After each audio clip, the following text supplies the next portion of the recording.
Good evening, sports fans, and welcome to the Press Box. I'm your host, Jeff Richardson, and I'm going to be joined tonight by the analyst, Ty Reynolds. Ty, after last week's show, Melissa and Jeff Tobin both went with the Bills, so we fired them. They're not on the show anymore.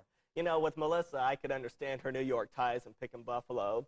Jeff, I don't know. He didn't have any excuse, does he? All right, tonight's show is sort of special for me and Ty. We both enjoy football recruiting. We're going to talk a little bit about it today, as National Signing Day was on Wednesday. For our viewing audience, if you'd like to give us a call at 873-6713, we'll be happy to answer any questions you might have. Ty, let's start with Derek Stegall of Noonan. That's Tech's biggest catch this year. He's an excellent football player. He's going to play quarterback at Tech, it sounds like. What do you know about him? Oh, Jeff, we both saw him play last year against LaGrange when Rodney Hudson brought that great team where they went down and faced him at LaGrange. Personally, that night, I thought Hudson was the second-best quarterback on the field. I thought Derek Stegall was just super, and he was only a junior at the time. He had an awesome defense back on their heels the whole time because there was no telling when he could just tuck the ball under and take off. For his passing ability, I don't know. That's still a little suspect, and he'll need to improve on that a lot. But there's no question about his athletic ability. He seems to be the prototypical Tech quarterback, a Sean Jones kind of guy that can run and throw, moves out of the pocket. Well, maybe. I would still like to see him improve on his passing. And not only that, there's two guys from previous recruiting classes, Donnie Davis out of Burlington, North Carolina, and Willie Gonzalez out of South Florida. He's going to have some pretty good football players he's going to have to beat out. And I really don't know if another position is out of the question for him. Well, I think they've got Donnie Davis penciled in to start next year. Willie Gonzalez, haven't heard too much about him. You're going to be surprised, but you just mentioned the LaGrange-Newton game a couple of years ago, and we've got some film from that game right now. Let's go ahead and take a look at that film. This is Stegall playing quarterback. He's number 9. You can see how mobile he is. He's going to roll to his right and go about 80 yards down to the 5-yard line here. Look at that, Jeff. He just gets in the open field and starts getting those long strides Watch him turn going. the corner on this guy. That demonstrates the speed there. Yeah, they aren't going to catch him. He doesn't even look like he's going fast, but no one's catching up with him. Except for that guy. No, well, he had an angle. He had an angle, that's right. He wouldn't have caught Herschel, though, would he? No. All right, let's move along. Some of the other Metro Atlanta players that were pretty highly rated. Byron Capers out of Wheeler High School. Great player. He's got a lot of size, Jeff, but it wouldn't surprise me one bit if he moves to linebacker. Florida State a couple of years ago recruited a defensive back named Derek Brooks out of Florida, and he's been penciled in at a linebacker now. So Florida State likes to have a lot of speed, and so if you see them get a big defensive back, that's what they like to do. You think he's going to stay at linebacker for Florida State then? I think so. I think Florida State really depends on a lot of speed, and they really like taking the corner away from people, and people like Brooks, hey, you can do it. All right. Well, probably one of the most interesting stories this year for Metro Atlanta football players was Amel Jackson out of Marietta, guy who had knee surgery twice this year, yet he was still an All-American pick, signed with Clemson. Pretty good football player. I tell you what, after he came back from his injury, we were there at the Marietta-Rome game. Rome's got some big fellas on that team, and they've traditionally had some talent up there. And on the first play, they just ran a simple toss sweep to the right, and he ran about 78 yards for a touchdown. Yeah, and I think he scored another touchdown for about 5 yards on his next play. Right, 2 carries, 80-something yards, 2 touchdowns. Right. As a matter of fact, I think we got film on him, too. Can we cue that film up? All right, Amel's number 8. He's the tailback in blue. He's going to take a handoff and cut into the right here, pick up about 30 yards, it looks like. Nice cut. Well, if his knee is healthy, Clemson got themselves a steal, I think. I think so, too, but Clemson really likes having the big, strong running backs. You look at the players that they have right now and people that they've had in the past, like Blunt.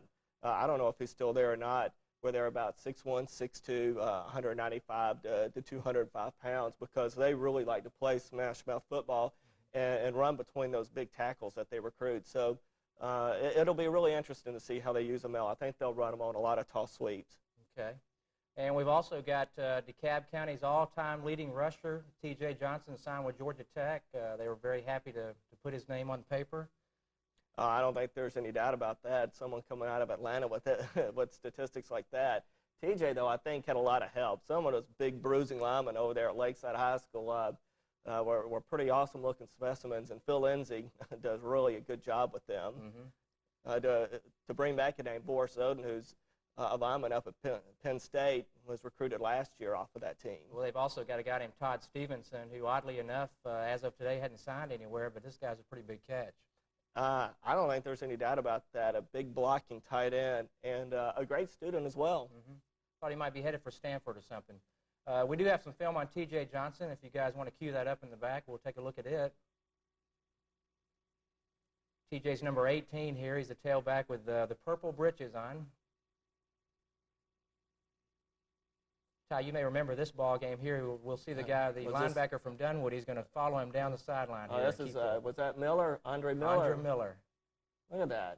Sort of brings into question a little bit, they claim Johnson runs a 4.5. I'd have to sort of question that after seeing the linebacker follow him all the way into the end zone. Well, you talked to David Kelly, and what was the size of Miller? Well, they said he was about 220, I think. If he's 220 pounds and can run a 4.5, I saw Boris Oden run square into him on a kickoff, and a 270-pound lineman at full speed really didn't push a 220-pound man anywhere. If he can sit there, someone that strong can run a 4.5, I think he'd been recruited by a big school, and he was not. Well, I think the answer to that is that he doesn't run a 4.5. I don't think T.J. Johnson does either. I think he's about a 4.7 probably.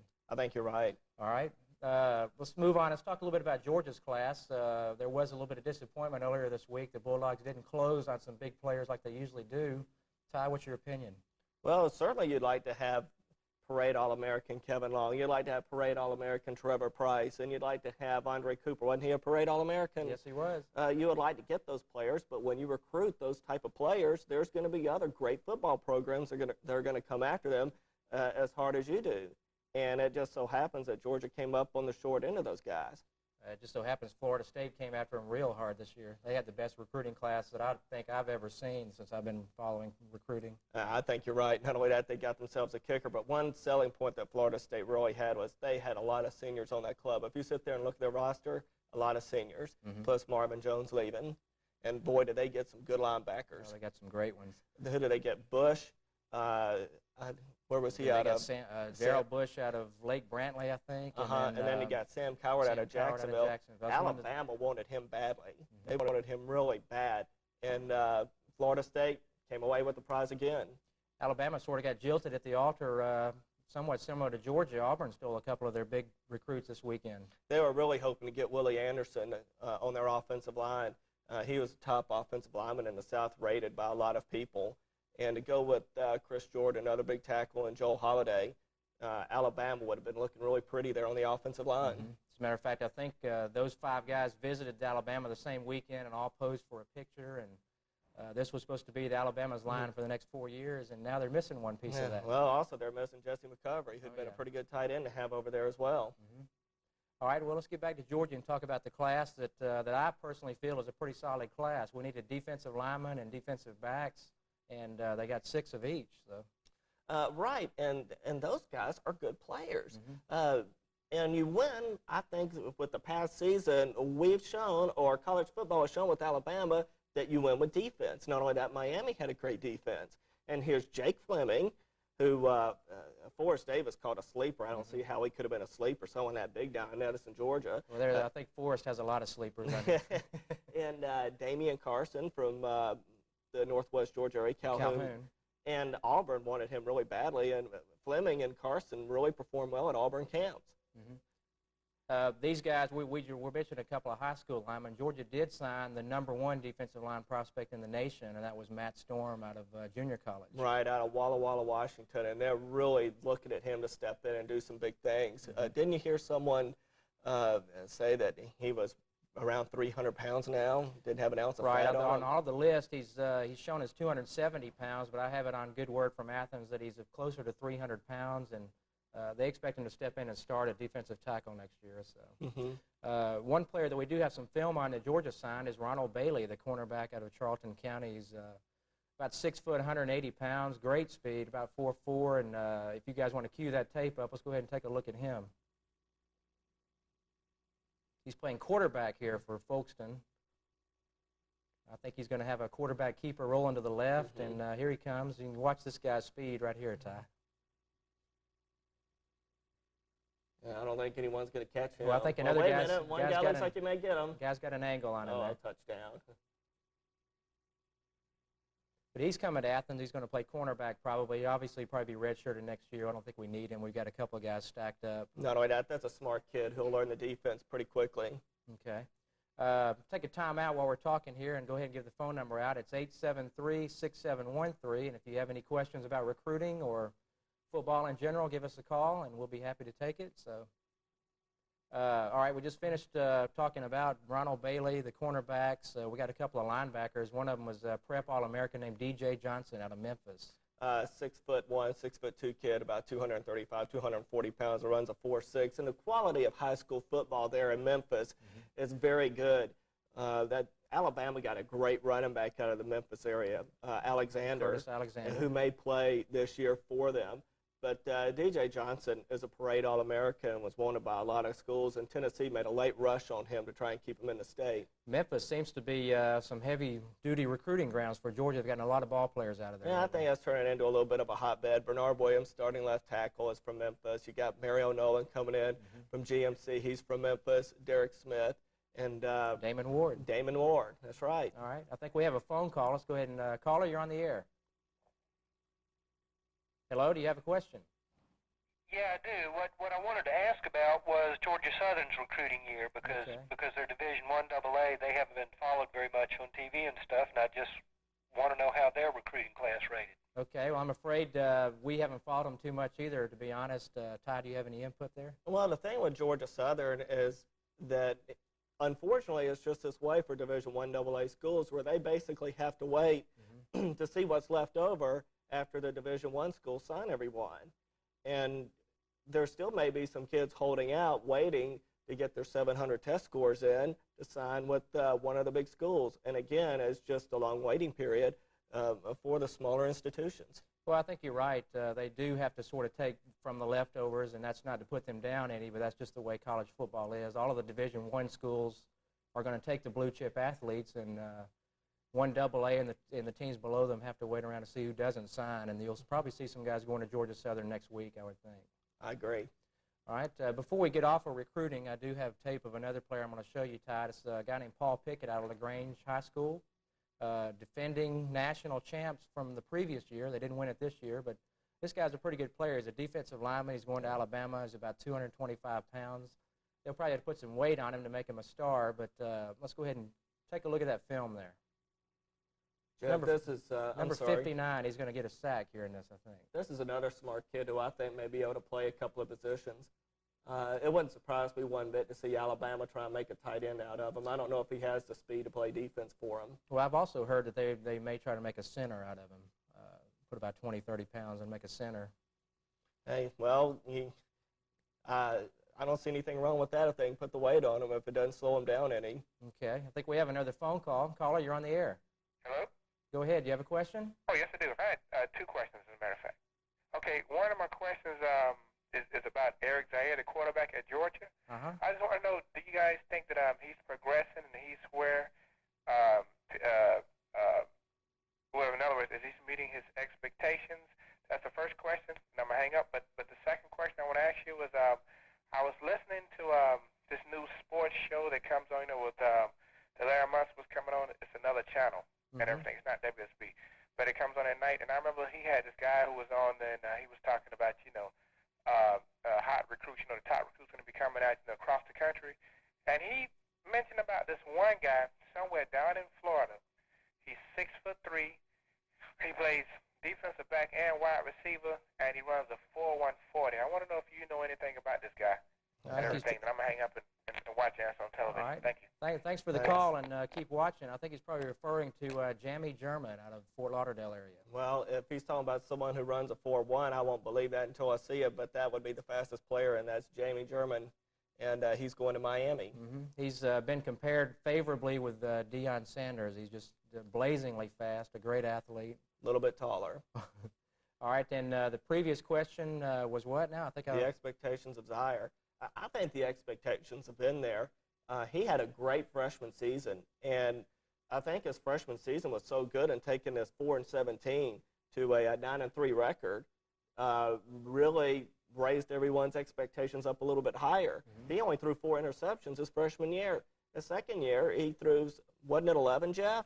I think he threw 11 this year. That's right. And so that really hurt Georgia a lot. Another thing that hurt Georgia were fumbles. Georgia hardly fumbled in 1991, and they fumbled the ball away a lot in 1992, and that really slowed some things down for them offensively. But Eric Zier, what I'd like to see him do personally is lay off the receivers a little bit, because quite often you see teams running a too-deep zone on him, and he'll still try and throw in a double coverage sometimes. Of course, with Hastings out there, I could understand that. But he could have thrown to tight end Shannon Mitchell all day against Georgia Tech. And Max Strong was really a reliable running back coming out of the backfield to catch passes. I would have liked to see him use him more. And hopefully Georgia will have someone to replace Strong at that fullback position. That is really important in their offense. And I cannot believe that someone could not see that and see that as an easy bridge to the NFL, because that's really a pro-type position in that offense. All right. Well, we've talked before amongst ourselves about the possibility of Terrell Davis moving to fullback, and we may see that happen provided Sterling Boyd is healthy. I heard something scary that he's going to have his shoulder operated on here, so that's not good news. No, it's not, and everyone says he had a great spring. And Jeff, you saw him up there. I saw him. We're going to be missing him if he doesn't get in there. Getting back to Eric Zier, I do think that he was a little disappointing this year. He was a good quarterback, no doubt about that, but I think he sort of leveled off instead of progressing to the next level. All right. Well, I thought he was pretty good. All right, I think a lot of teams would like to have him. I'll take him. All right, you guys keep calling on 873-6713, and let's go ahead and talk about the Super Bowl. Well, I really thought that this was a game that Dallas was going to handle. First of all, I thought they were playing the best football of anybody by far, and I felt that they were going to win it with defense, and that's what happened. Jim Kelly had thrown 19 interceptions during the regular season, and he did not play a full season, and that's a lot of interceptions. So I felt that Dallas would get a couple of turnovers. Boy, they got a lot of them, and their defense knew about the turnover capability of the Bills, and they really emphasized in their game plan to try and force them to make mistakes. Well, they made 9 of them, as a matter of fact. Super Bowl record or close to it? I don't even know. It was such a blowout. I didn't even want to read about it in the paper. I just saw the 9 turnovers and the final score, and that was it. Some teams seem to be snake-bitten. Minnesota and Denver come to mind, and of course Buffalo, I think, is the first team to lose 3 straight. Thing is that some of those other teams, I thought that they might win one. This Buffalo team, when they came to the Super Bowl, I picked the Giants. I picked the Redskins, and this year I picked the Cowboys. Right. I didn't think they were going to win either one of them. Well, that's why you're still on the show, and Jeff and Melissa are not. So I think we have a phone call. Caller, you're on the air. Hello. Go ahead, I was wondering if either one of you has seen C.J. Williams of Woodward Academy, and if you think he can play in college level. I've seen him play, and he's definitely a good ball player. He can play offense or defense, and he's a heck of a basketball player, too. A great athlete. I don't think there's any doubt about it. Georgia recruited him pretty hard and would have liked to have him as a safety, I believe. He played running back in high school, didn't he, Jeff? Yes, he did. They have like a wishbone at Woodward Academy, I think. So. Yeah, is Tech going to look at playing him in the secondary as well? I think he's going to play cornerback at Tech. Just to tell you how good an athlete he is, Florida State was in the running for him, and when those guys are recruiting you, then you're a pretty top-notch player. So. Yeah, I agree. All right, thanks for the call. Keep watching there. Okay. All right, back to the Super Bowl. Well, Jeff. Emmitt Smith seems to have developed into the best running back in the NFL. Is that a surprise due to his size? No, I don't think there's any surprise. His size and his ability and the way he can cut when he's running the football really goes well with Dallas's offense. And Dallas took him as a first-round draft choice, and everyone was sort of questioning that now, but apparently Jimmy Johnson knew what he was talking about. But then when you think back, where was Jimmy Johnson when Smith was in high school? I don't know. You know, there was an article in the USA Today last week about, or from Smith at a news conference talking about how he hated his experience at the University of Florida, which I'd have to concur with him there. But well, you don't think a few recruiters maybe had cut that out and put it on a poster board or something? There'll be some Xerox copies of that going up around the country here. But he basically he left Florida early for the NFL, and the fans down there gave him hell for doing it. And he now regrets that he ever put on an orange jersey, and I don't think he's got too many good things to say about them down there. No, it doesn't sound like it. But going back to Emmitt Smith and talking about his high school days, Jimmy Johnson was down there at Miami as a football coach, and I can assure you he was recruiting him out of Escambia. Mm-hmm. I think in the article, Smith mentioned that he regrets not going to Auburn, so that seemed to probably be his second choice there. Well, with Jimmy Johnson at Dallas and him being down there at Miami before, if hindsight's 20/20, then I think Miami would be the legitimate choice. But Auburn's had a few good guys turn out, Brent Fullwood and some guy named Bo. Yeah, some guy named Bo. He's hitting a baseball about now, I think. Yeah. But well, if Emmitt Smith hates Florida, then he can get in line behind me, I guess. All right, let's talk about one of our sponsors, the Atlanta Knights hockey team. And while we're on the subject of sponsors, we also like to thank Sports Life Fitness Centers and the Atlanta Voice newspaper for their continued support. The Knights, their second best record in the IHL. We just had the All-Star break here last night. Yeah, and the Knights had a few players in that. But looking at this team, Jeff, they have the second best record, but the team with the best record is San Diego. Mm-hmm. San Diego is, I don't know if that's like a retire home for some former NHL players who just want to keep playing the game and live down in sunny San Diego. I don't think you'll hardly see any players being called up in that club because they're a bunch of old, experienced veterans. Well, I think San Diego is an independent club. They're not affiliated with an NHL team. I guess that explains it then. They're able to pick up. They evidently have a lot of money to throw around. They've picked up a bunch of former NHL players, and they've also gotten some good young talent. A couple years ago, Sean Burke, the goalie for the Canadian Olympic team, sat out an entire year for contract dispute, and he wound up in San Diego playing for a year. And I think even Eric Lindros, if I'm not mistaken, played in San Diego for a year. So that I didn't know. Okay, let's go to the phones. Caller, you're on the air. Yeah, how you doing? Pretty good. I got a question about basketball. I know you all are talking about hockey right now. Okay. And I'm a hoops fan.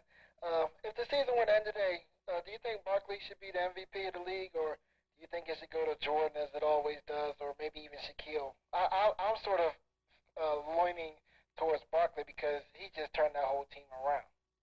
I'd personally like to see somebody besides Jordan win it just to sort of change the scenery a little bit. But, Ty, why don't you take a shot at that? Barkley's an excellent choice. They have a .780 record winning percentage there, and they're leading the Pacific Division. And this club went through December without even losing a basketball game.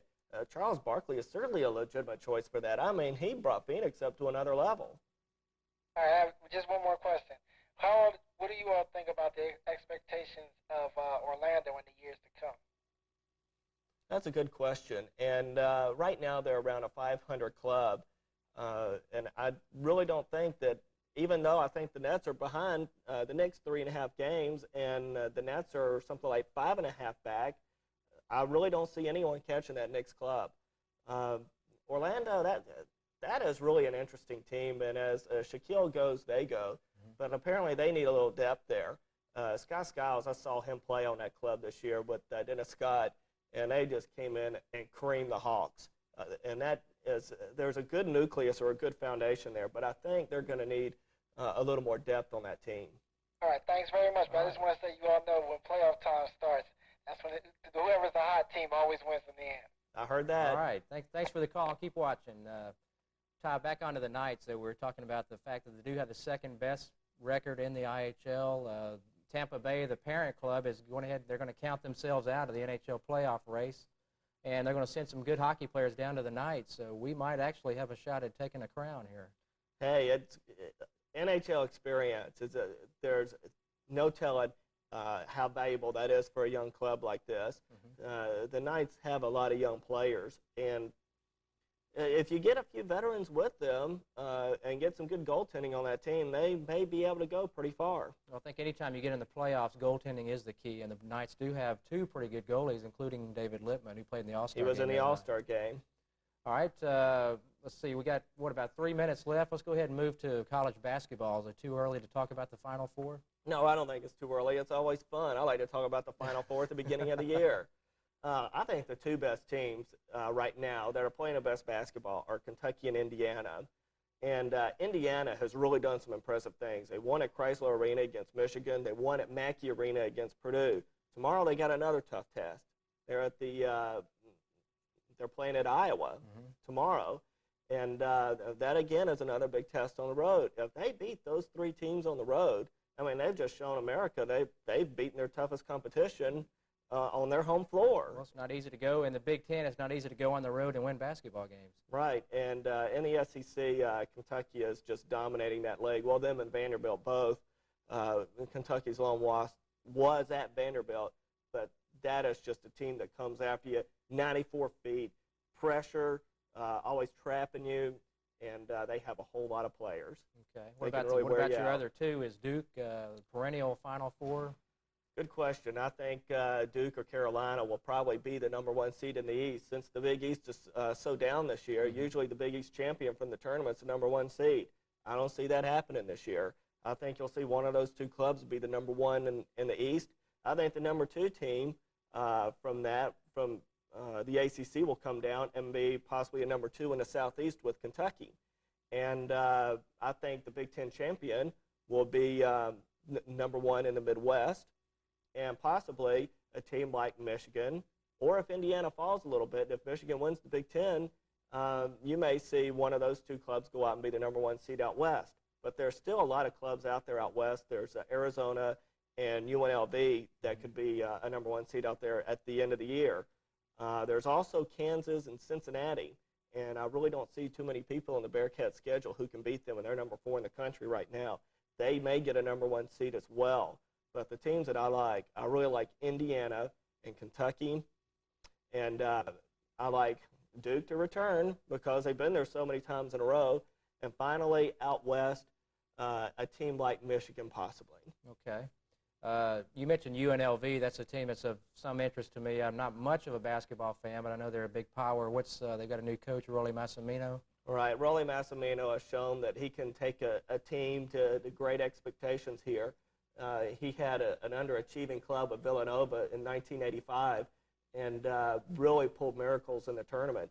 So he's got some talent out there at UNLV. All right. Is he running a clean program? I guess that's the next question. Well, I hope so.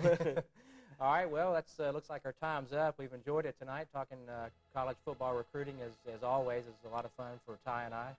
I think Melissa will be back next week. We'll probably give her a call and let her come back on the show, I guess. So thanks for watching, and tune in next week for the Press Box.